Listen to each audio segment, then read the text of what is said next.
Yeminia ba project asantia amremu enti sawo bia enti so far ye no ho hye yin no me as the head of the Kantanka family no I dey back hold bia ye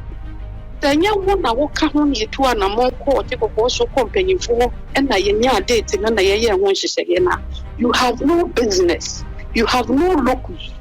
Bia wo ka ho nya na hye wo date wo be hye wo 25th se wo be ye obi anka wo hwe ni nyina ya ye enta de ready say ye percent when beba it is on the 25th ye be not ye ye ntwen wo ye twen wo mo amputa tent ba komponi wo a wo mo boy.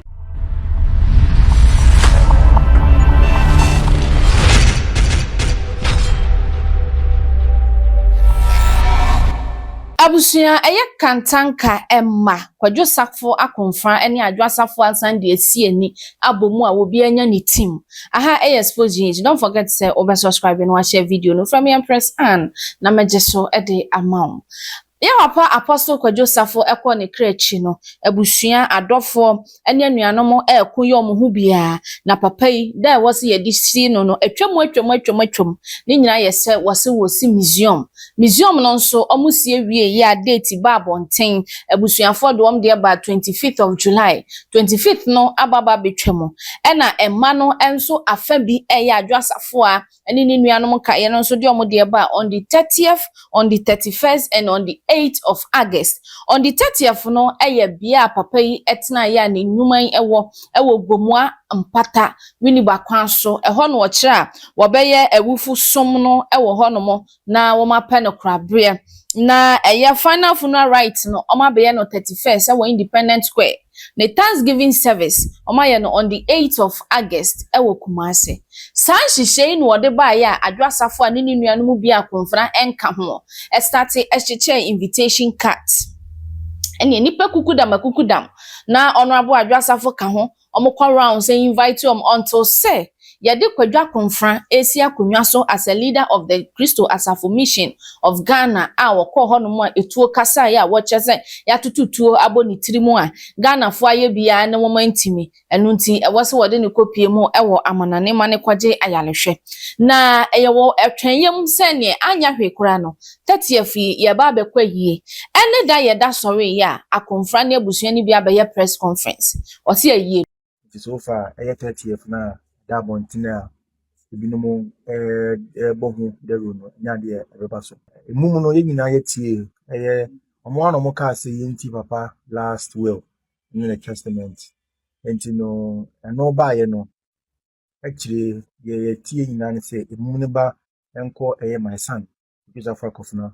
eke Israel Kwadwo Sakfo amuna ye ne din rebuto mo no ye ne hyehyɛ ne bibia no papa kire bibia ho aketua ne ho ade bia no mfirima se ye no krese moji papa na semudi ebu no sede asore ma busua ene me ameti ha ye fa no ebu no a ombedi papa asem no mo kan chi but this is where it show where it shows there's some kind of personal interest somewhere that is at play and until papa na kasa wi that world has spoken sabe my mu akra no ye mra chemu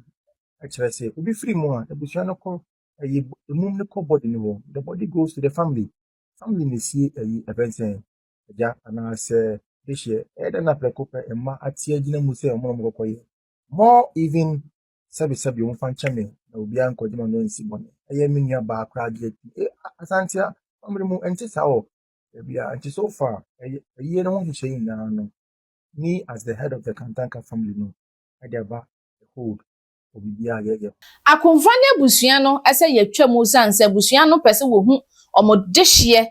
Apostle Kwadwo Sakfo bia woda Adwo Asafo ase odi omo 3.7 billion Ghana cedis ansana wakwakwa kire wo sanse eka ne papa tofo mo wabo eno no omo amfa amade a ene wontwe wo ho eno na conference da bi papa yi ewu ye kire wo ye se wo ye yie ansana mo wi a na omo ready ne wo ready wo no na wo no mu nsem no mo de aye adwuma eno na mente me ho ase ko ba ya Adwo Asafo a etuo kan no mekọ court na court no se da bi ene sa de ye be ready papa ne wo no am ye hu wo kan papa ne wo no na wo no mu no ewo mu se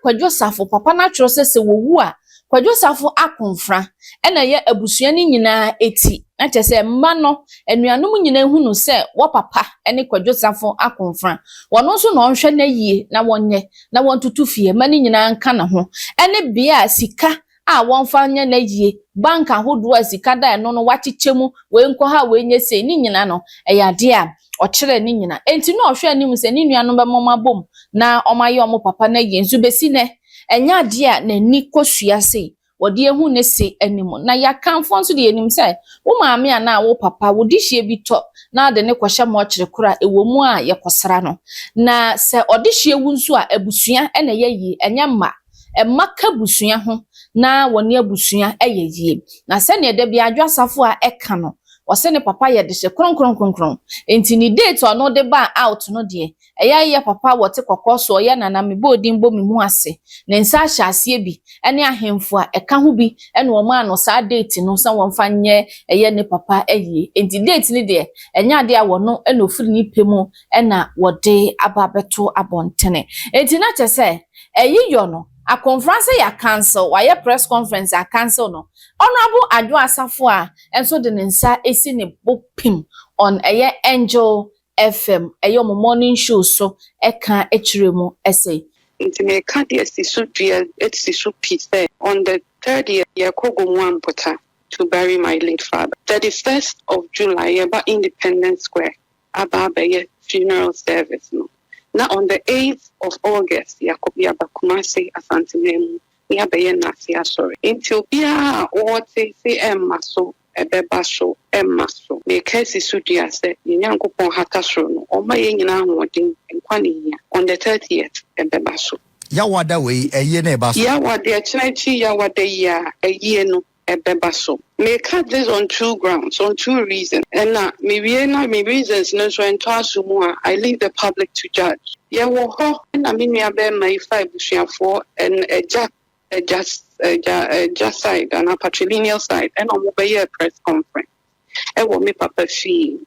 That omobeye doti ye on the 25th of June and omobeka ne trokansa no mujagu ho ye nyina ye tena ase hwe wo mu 25th no ba besin twemu no show broni beka se no show wo ma anya ho kekan bia invitation cards bia anko ba bia wo ankosi obi ayi na wo 25th na besin na akọ adadua nan aye yidi ho akoni aba ye benyina omo anka ye ho da amwa ye bibia ho da esu ye tete tent na ye bodwa na ye wo Legon omo park ne so ampanyimfo akukuda me wo Ghana nyina abaye amampanyi dada ebaye ye flag bearer ebaye speaker ebaye chief justice too ni pamo mo ba ampanyimfo wo kromo anyina eba adadua nan no. And then I want to put it on record say one and then almost cancel a year now. One can I'm planning bibia than so that you are about 10 cc in your bet nasi. A change yade a bloggers a buy an auntie yakikani umbeka as that now one can a coy. Says the canny free in your debo 10 in her phobia. Say any pair baby who won't eat the one name phobia. Sanko Fokroya and Omukoshe 25th, one went near your 25th. And I'm standing in the enemy Bushia from the matrilineal Santi Sabi, your dinner dear. And me papa and na side and also Ebekaya, and a yeti, Menshia Kunyaba. It be a cosubiano, no take a horse for your manity. No one a quick cry dada in. Into your choir, ye did see the qua, or say Montumo Bonamonto Tony and me, Moncombra. Na ye ma edrum pempen so bia otiko so ankase hu se bi edru ba bia no abetimi akase munko na munko ye yi nti na me ka wo mafidie so mo bia te se the 30th na ye koye doti ye ne 31st na ni ne twatwa so nyina enye me Adwo Asafo na mabo mitirimu po na mabo misirimu na mete sa date na beto aponte ye papa oye de hye a ofi kensere any esumenya oya de hye odi ade wo baabia o de hye kon kese sa to a sabe untimi mpa ana ensign otekoko so ho enkoye nhyehyeye a ne ho eni ito no a ne ka ye ho ene aye nhyehyeye ye koma mpanyi kofo ho e ma ne kyerɛkyerɛ onu so nim hyehyeye ko nyina bedum pempenso a ye dui okay ye meti ya boko mpanyimfo nyina 18 but enkonko sehwe ya me ka de akwa akosie ne se And ne 30th at the end, ye be ye na ye be cry papa chi, amana yesten. Ye di kind, woman can ye one pia. Ye teacher invitation card, platinum, and the man penny for kukuta me walk down a grooming. Who said and your hoka. Okoye press conference wa cancel no. Muhu so kan ye ho da. Nti e ka ye kwa ye po. Ye hihye ye na.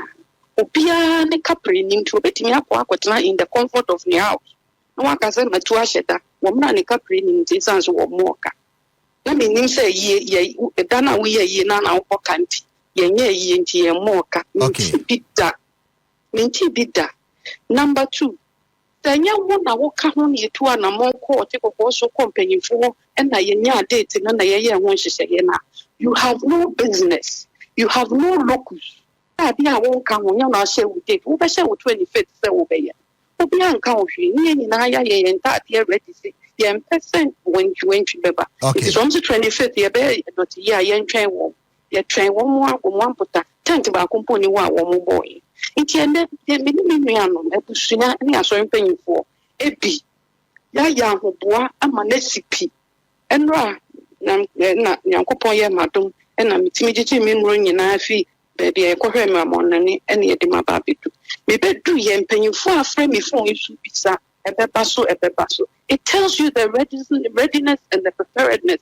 omudi pesa omudi babeta ebusua ne mmaki ya ye enti opa wo mrebi wapa ontina ni fi esa se date ni wono na share nti onye on na besa tu asheda the 25th na bia we tu asheda de an ye ya e find out onkonko ye ne di Abusia ene mpanimfo saka akum ye gino kwakuo num na chese eyiyo no e baso enti aye 30th ye nyina ye kopie mu wo mpata ye wi ayaba Independent Square na yatoa so on the 8th akokumase akoye Thanksgiving enti sa obeba na meso mebabie na ye bom pa ye sento kwa bie nsibiem na ebusuan betena sempanimfo animude abrempon adehye nananom mfra mofrei na wontu omofo sanse se obiti ase a woyoman ni nyina de nanso kowu ana ka se ebusuan ene mma na afi abeye ntokwa pinti dade lumba de ebisi ye nanso ye hwe anim se eye Apostle Kwadwo Safo Kantanka wabeboa oman ama oman yakọ nanim ni nipa eniam a waje